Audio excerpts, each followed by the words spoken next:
Just for starters, I wanted to, the bulk of my my presentation is just on exposure reporting. And for those who are, maybe new to being a risk coordinator, the exposure reporting is found, of course, on the UCIP website.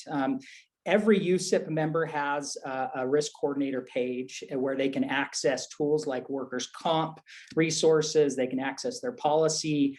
They can access training resources, file a claim, and also report exposures. And why that's important for us, of course, is just to figure out how many vehicles there are, what type of insurable items counties and UCIP members have, so we can kind of understand the risk and understand what you have, so we can provide coverage. And so the exposure schedule is just basically a large inventory.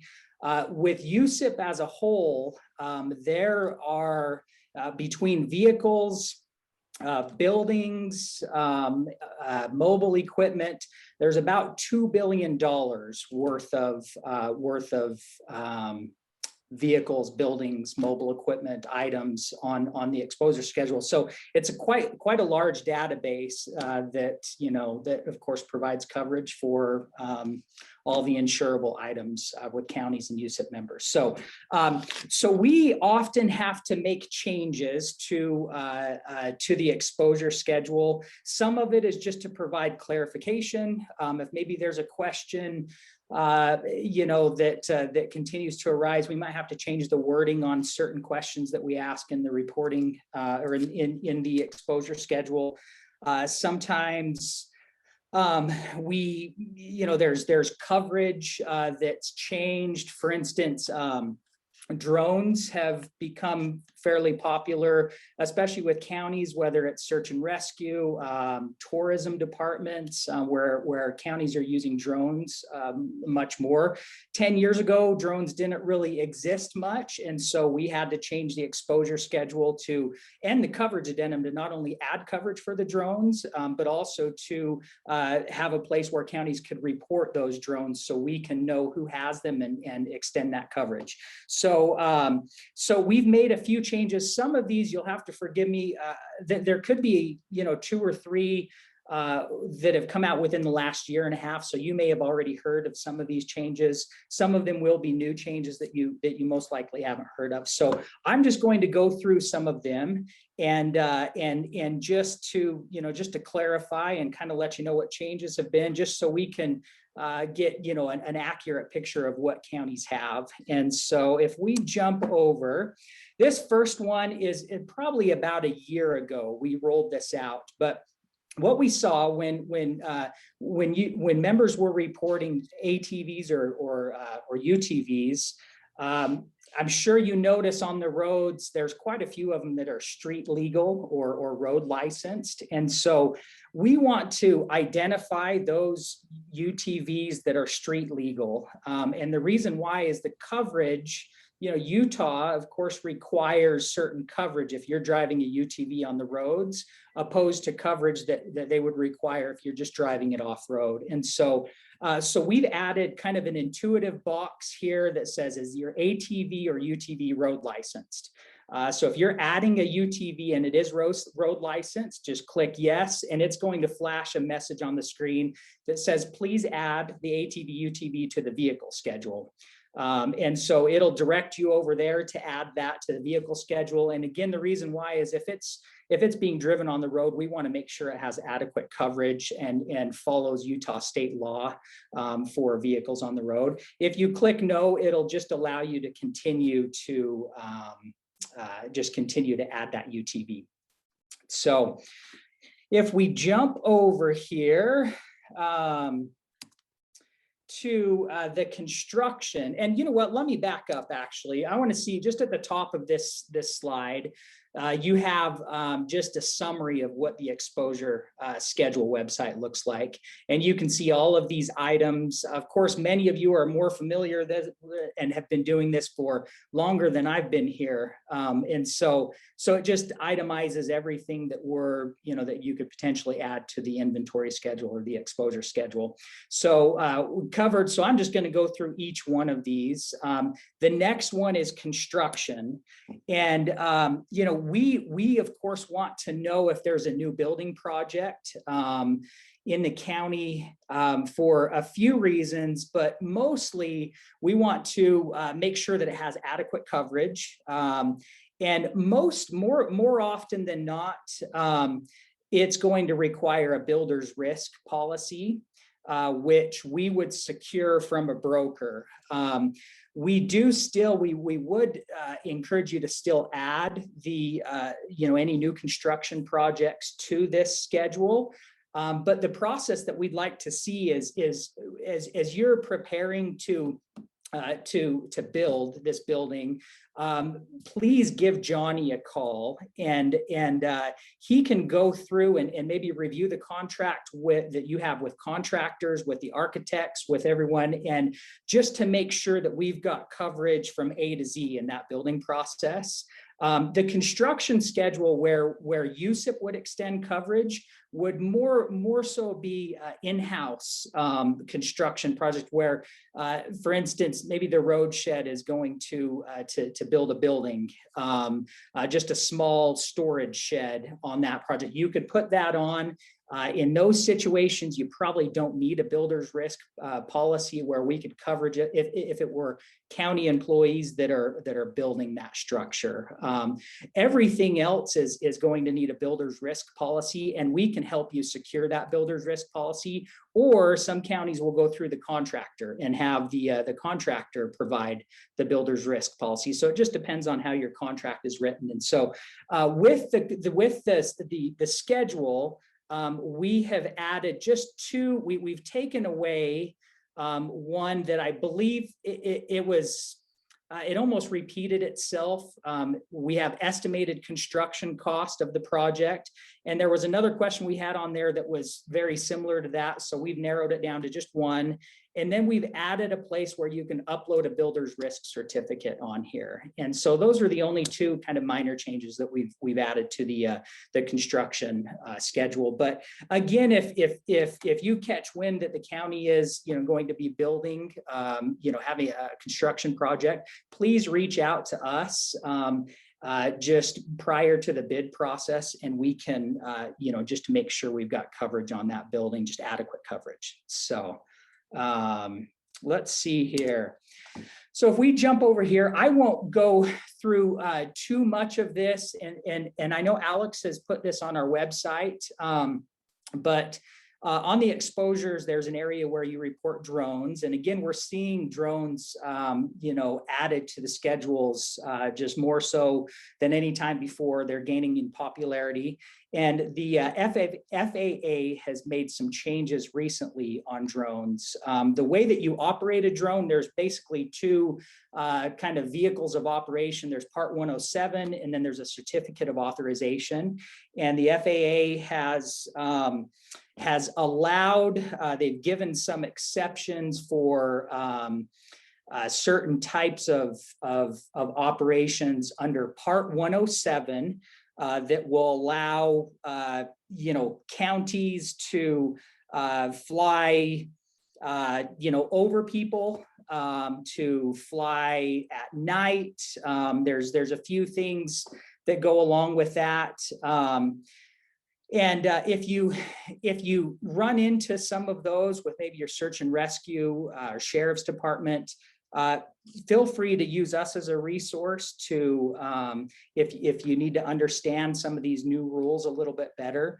And so we can go, I don't want to go into a whole lot of detail with them here, but again, there have been some rule changes with the FAA.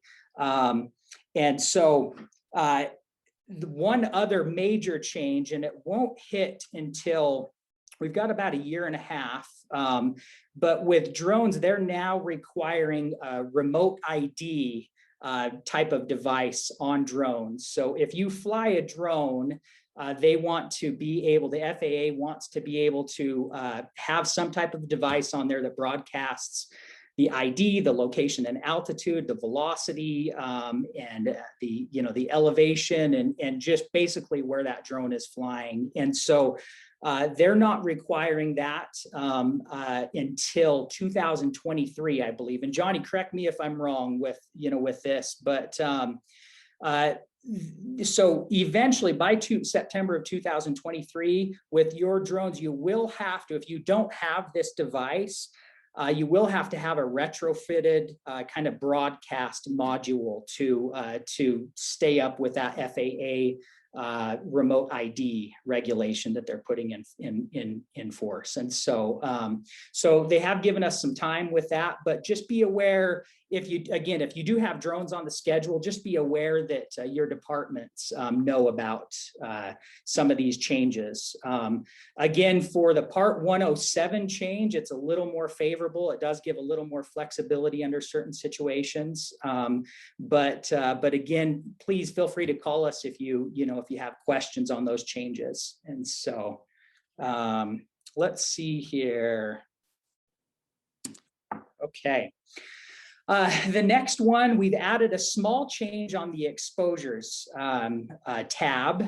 And really, we're just trying to provide clarification with this one, but in the liability exposures, we've added a hover link. If you see right here under all law enforcement and corrections employees, we've added a hover link to define law enforcement and corrections, because I think in the past, sometimes we've seen that where maybe, if the county has a jail, that perhaps the jailers, the bailiffs, the dispatchers were not included in that law enforcement reporting. And so we've added a hover link just for clarification. And so that we do need not only, deputies and sheriff, office, but also, law enforcement personnel in the jails as well. And so, we've also added a governing body and a governing body full-time and part-time.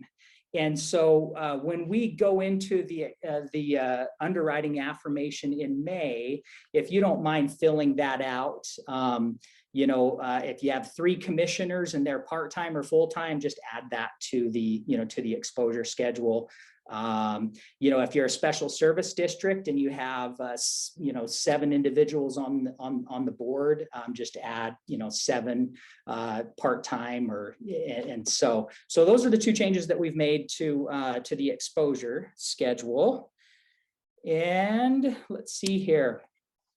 Okay, so the next one is, let's see, I actually have let me get to some of the questions. It looks like there's a few questions that have popped up. Let's see here. Okay. If everyone doesn't mind, I'll go through the presentation, and then we'll go through the questions at the end, if that works for everyone, because I'd like to address all of those. And so let's see. So we'll go through it, and then we'll leave some time to address those at the end. So on the payroll, we have just to kind of just to clarify why we need payroll information. For the most part, it's due to your workers' comp. When you report the payroll, we will forward that information to WCF Insurance for workers' comp, and then they determine rates off of the payroll information that you provide to us.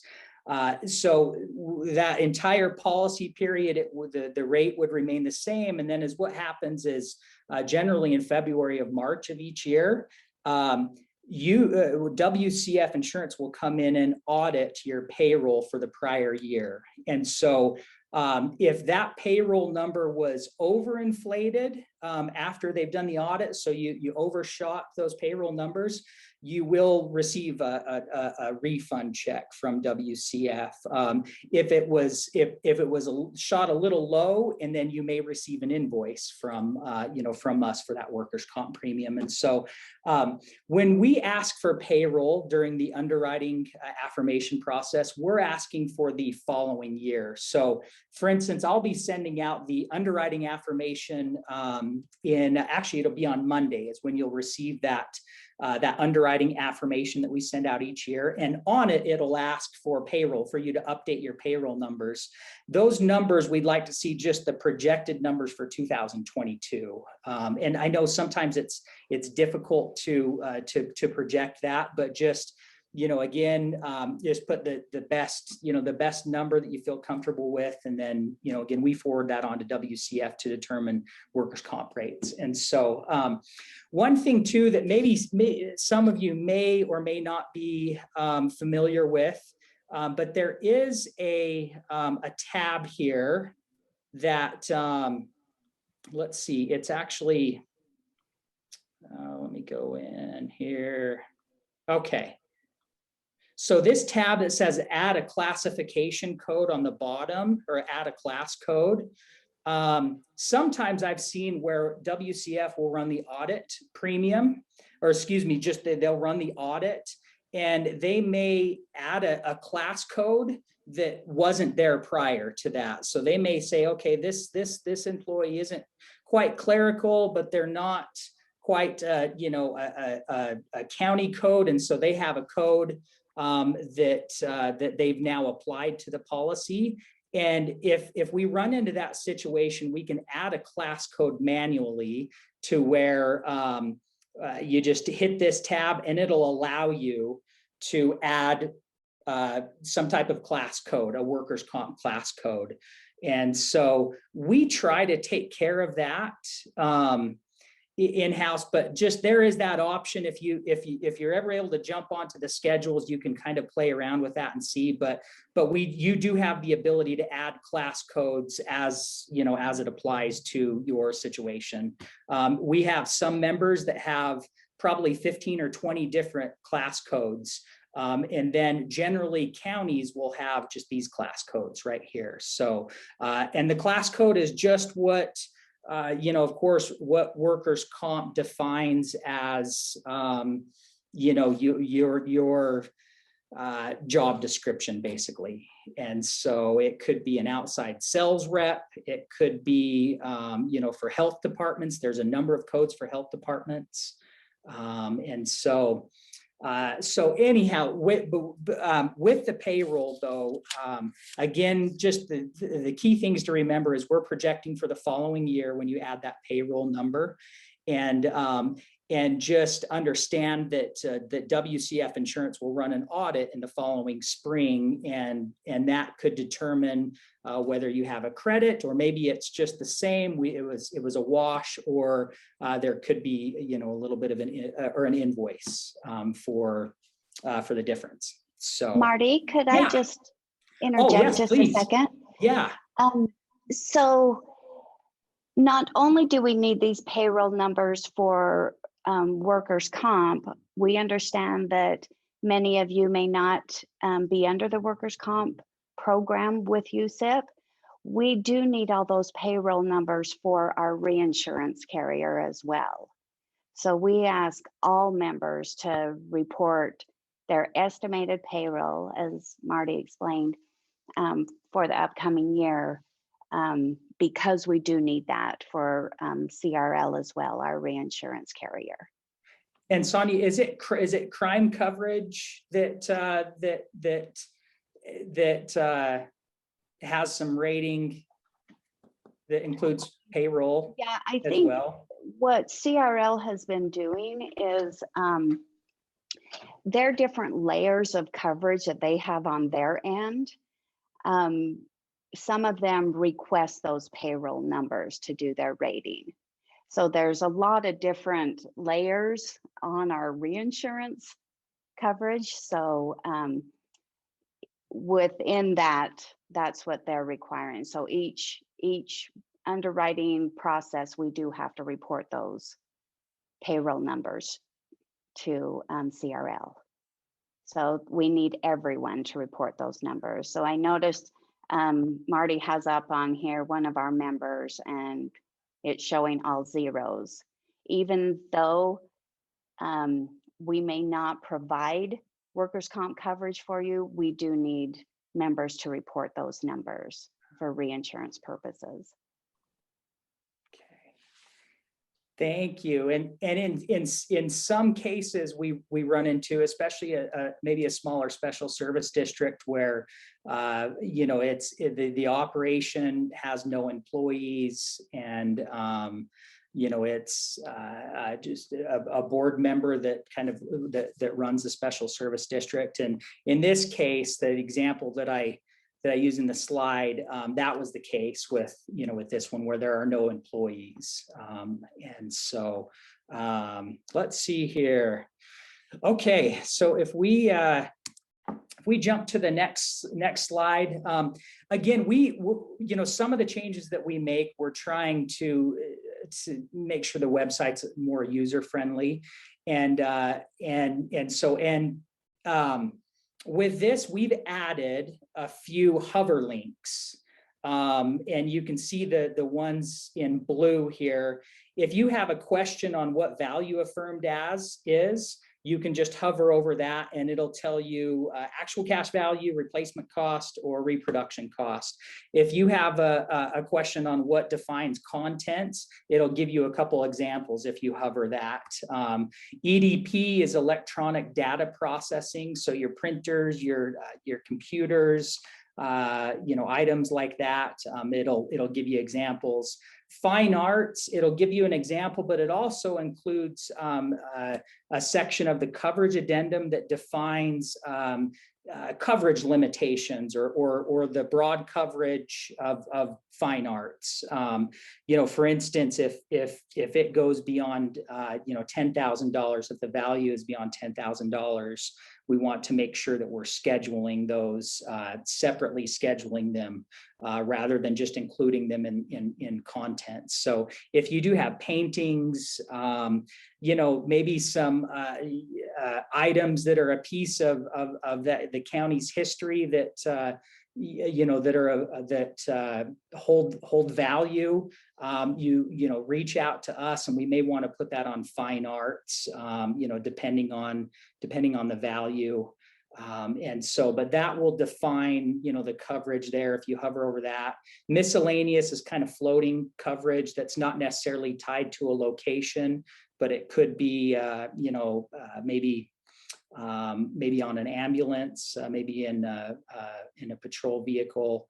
And then property in the open is your light posts, your fences, your signage, things that aren't attached to the building itself. So if you ever have questions when you're inputting this information for a property, just use those hover links, and we've tried to add them throughout the exposure schedule for clarification. So let's see. The next one, these changes are in the works right now. We're working with our programmer to implement these changes, but we will be making just a few new changes to the vehicle section. The first one, right below purchase price here, we are going to add a new field that's titled permanently attached equipment price. And so I've seen, I know a lot of counties will add, you know, say you purchase a $30,000 patrol vehicle, and then you add the light bar, the grill guard, you know, maybe a push bar, and then you're into it maybe $7,000 to $10,000 more, or whatever it is. And so we've added a section for any really permanently installed equipment. If it's a laptop that's, you know, that the deputy can take in and out, we wouldn't consider that. It's just something that's been installed permanently. And so you can include the value of the vehicle, and then that $7,000 or $5,000 or whatever that's been added after the purchase of the vehicle, you can put that value in there as well. And so The other field, we're often asked to verify coverage, especially when you lease or purchase a vehicle. So the lien holder or the leasing company will reach out to us and say, hey, we need to verify coverage for these vehicles. And so we've added a new field just to list who the loss payee or the lien holder or the leasing company is. And so that will be a new field that will be added to. And that just makes it so we kind of know who the vehicle is either financed through or who the leasing company is. And then we'll make some changes also with I've had a handful of vehicles where they were added, and I think that our wording was not very clear. Where we have, you can see here, we have purchase price. Well, when you're leasing a vehicle, you're not really purchasing anything. And so we have changed that. We are going to change that to where we're going to have a field that says leased or owned. And then it's going to have whatever one you select will dictate what questions it asks you. And so the issue that we had sometimes with leased vehicles is when the vehicle was added, we'd have a zero value, or perhaps you paid $3,500 or $4,000 to the leasing company as kind of a down payment to begin your lease. And so I saw, a few of those figures added in, and we really need the full insurable value of the vehicle. And so, but I think that, our wording probably just wasn't clear. So we're trying to fix that to where there's no confusion, especially if you're adding a leased vehicle, because I can see purchase price, you didn't purchase anything. And so I could certainly see putting $0 or $4,000 on there, but we're trying to change that to where we're getting the full insurable value of the vehicle and not, and not a $0 or a $4,000 in the field. And so let's see here. And that's pretty much it with this. We'll probably send some more communication out to you when we finalize these changes with maybe just a little more clarification with it. And so, but we expect that to be probably within about 2 to 3 weeks, where our developer or programmer will have that. So let's see here.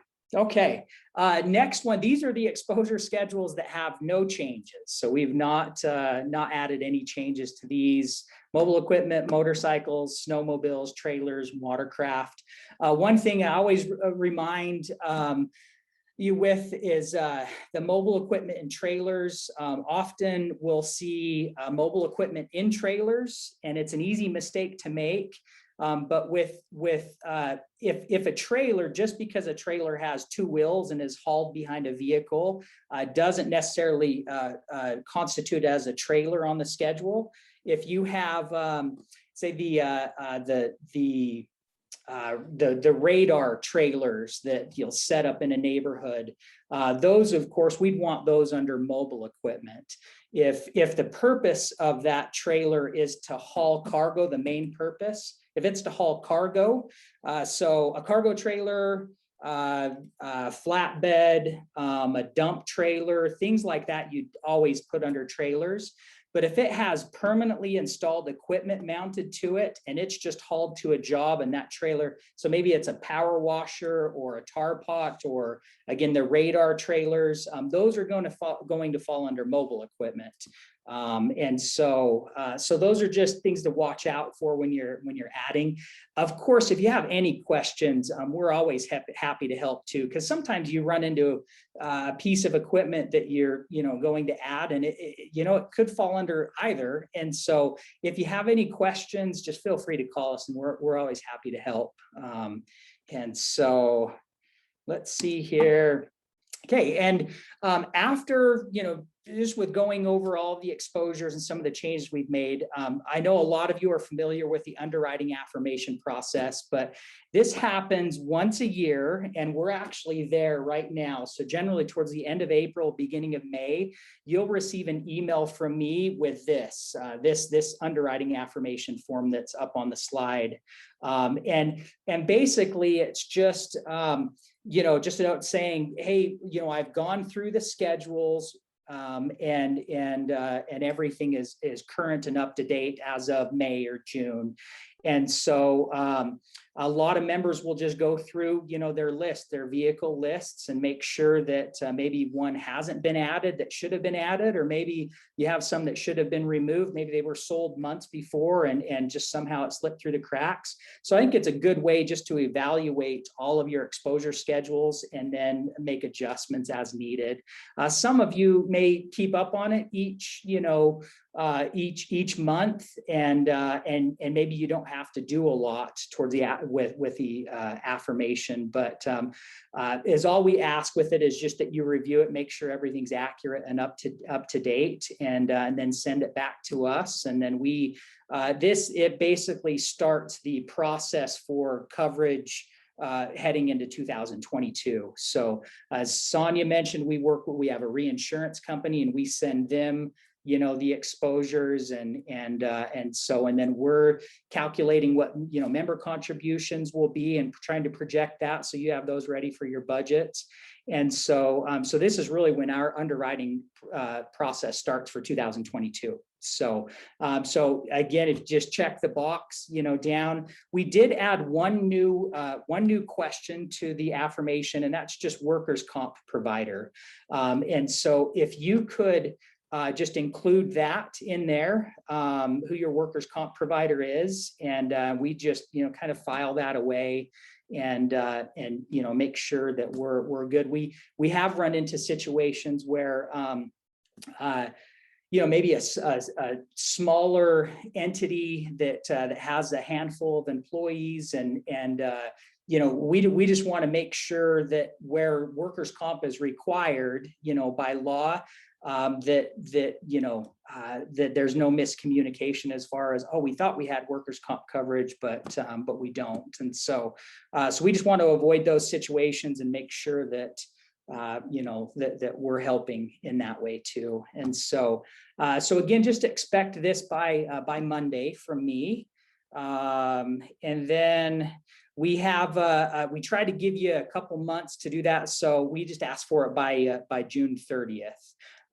Because I know sometimes it's a process to verify, and you've got to work with other departments on verifying mobile equipment and vehicles. And so hopefully we give you enough time to do that. And so let's see here. Okay. The last one is the appraisal process. And with members that have buildings scheduled on the property schedule, those buildings will be appraised once every 5 years. And so currently we work with a company called an appraisal firm called HCA, and they will kind of the process is we send them out a list. If it's your 5-year mark and you're due for an appraisal, we'll send a list to HCA, and then HCA will contact you to set up a time to go out to the county and to appraise those properties. And so what we've started this year is I'll be sending a kind of a pre-appraisal email to you in February. Generally, the appraisals take place in March. And so I'll send an email out in February, and I'll include the list of properties that we have scheduled for appraisal. And one thing that I've added this year is I've highlighted properties that are over 60 years old. And the reason why is coverage is very different for older vehicles, older buildings. I know we've talked about this before, but reproduction cost is so there's some county courthouses that are just beautiful buildings, just beautiful stonework and woodwork inside. And with those, construction methods are much different now than they were, 90, 100 years ago, of course. And so replacing those buildings to try to bring them as to restore them back to their original condition is much more difficult and much more costly to rebuild than, say, a home that was built in 2010 and you're just rebuilding it. And so, some of those buildings will have plaster that has horsehair in it, right? And they've got to mix this plaster with horsehair. And so, you have situations where they're rebuilding or trying to restore a historical building, and you have to bring in a team of artisans to try to recreate what was done 100 years ago. And so if you have those properties, we will order a reproduction cost or a historical appraisal on those structures. And it's just a little more in depth, with some of the courthouses that I've seen where we have a reproduction cost appraisal compared to just rebuilding it to today's standards. Sometimes you'll see a $2 to $3 million swing in value. So it's going to cost $3 million more to rebuild that 100-year-old courthouse. So it's going to cost $300 million more to rebuild it to its original value compared to just rebuilding it with frame and stucco or a brick veneer or what have you. And so if you don't mind, when you get that email from me, look at that list of the buildings that are 60 years old or older. And if you'd like us to order a reproduction cost appraisal on those, we can. If you're concerned about rebuilding them to original value, we have had some members that have said, what, if something happened to it, we would probably just rebuild it to today's standards. And so, and then others that said, no, this is, we want to restore this. We love this building. The community loves the building. If anything happened to it, we'd want to restore it to its original value. And so we're happy to help with either coverage, but we just want to make you aware that there are some coverage differences with older buildings and the replacement of older buildings. And so, so that is, let's see here. That is all that I have. And so let's see if I can get to some of the questions. I'll just start from the top here. Okay. So Charlene, does this include the UTV, ATVs that are used in parades? I would say if that, it really just depends on if they are street legal or not. Charlene, would those be road licensed, the ones that are used in parades? Or I don't know if you're there, Charlene.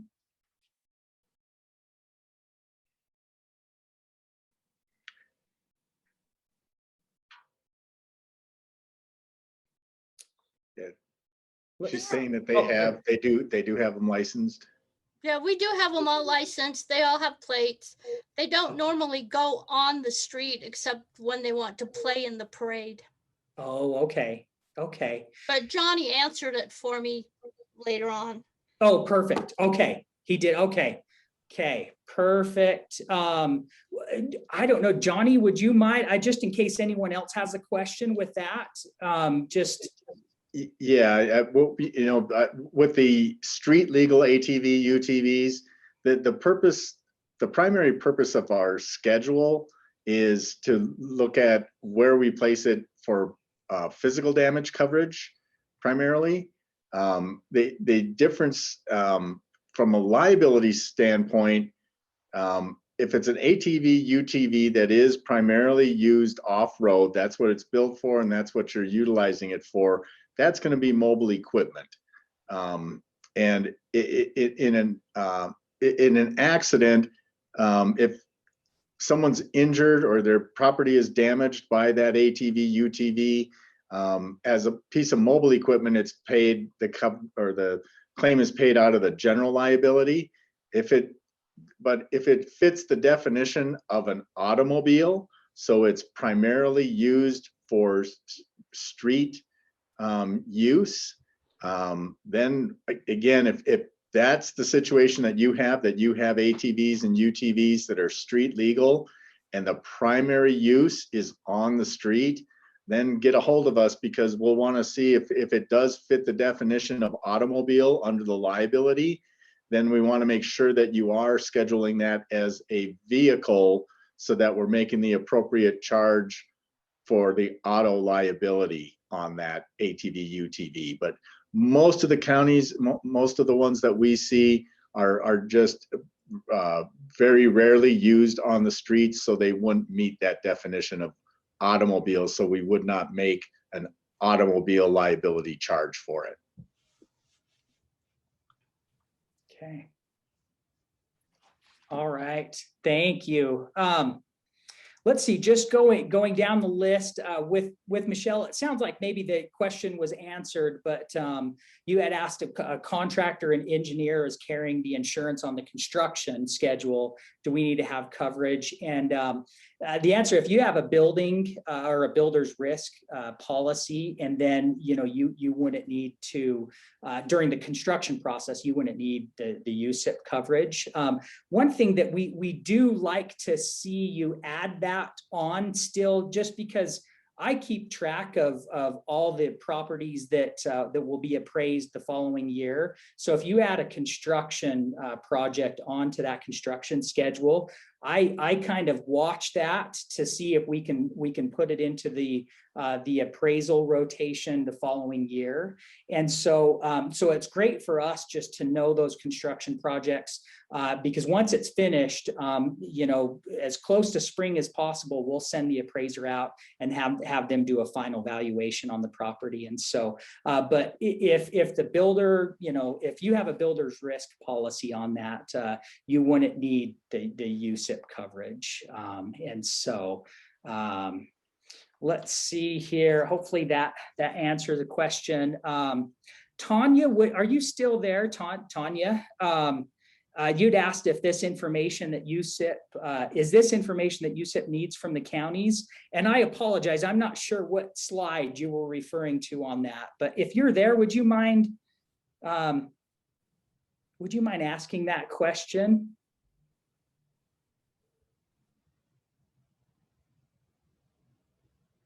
Let's see here.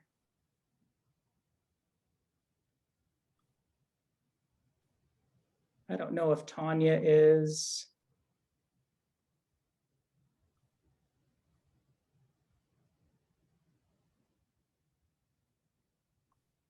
Okay. Okay, I don't see. We'll just move on. Tanya, if you still have questions on that, just let us know.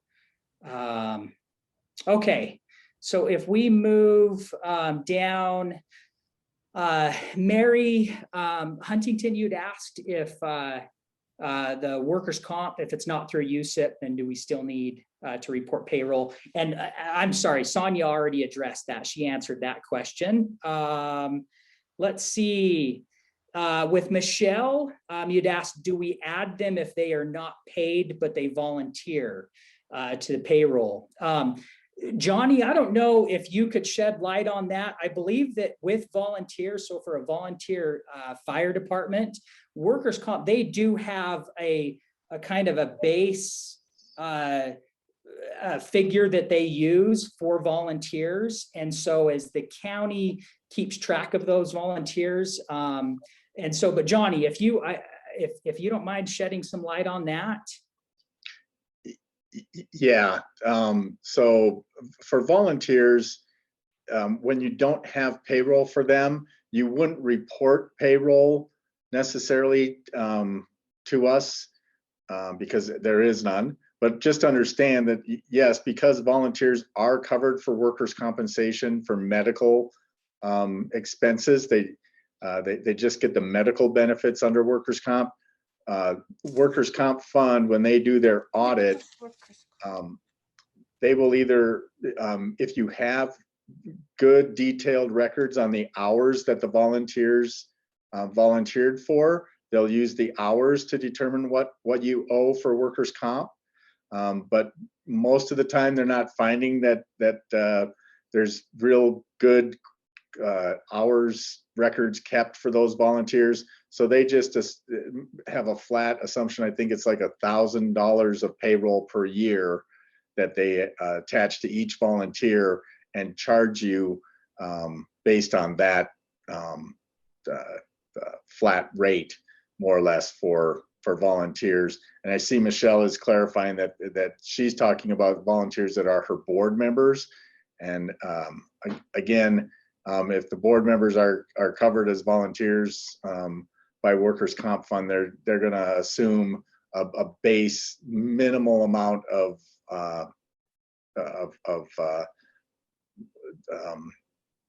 revenue or payroll, even though you're not actually paying them, just to be able to make a charge to cover their risk of having to pay a claim if one of those board members is injured on their way to or from a meeting or while they're at a meeting. So hopefully that answers your question. Okay, I think that we've covered and hopefully answered all the questions.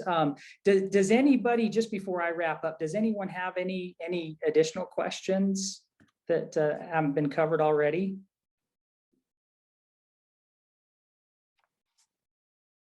Okay.